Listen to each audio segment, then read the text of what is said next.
इधर आ भाई, कुछ दिखाता हूँ। बताओ सर। ये सामने में क्या है? जमीन पड़ी हुई है खाली। तो जिसकी ये जमीन है उसको क्या बोलते हैं?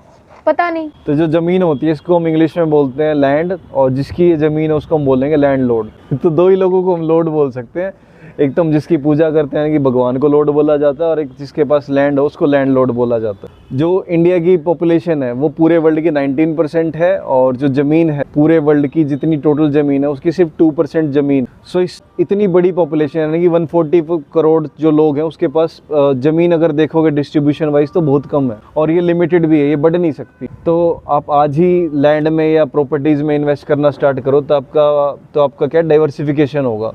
डाइवर्सिफिकेशन ये नहीं है कि आपने कुछ गोल्ड में डाल दिया, क्रिप्टो में डाल दिया, स्टॉक्स में डाल दिया, ETF में डाल दिया।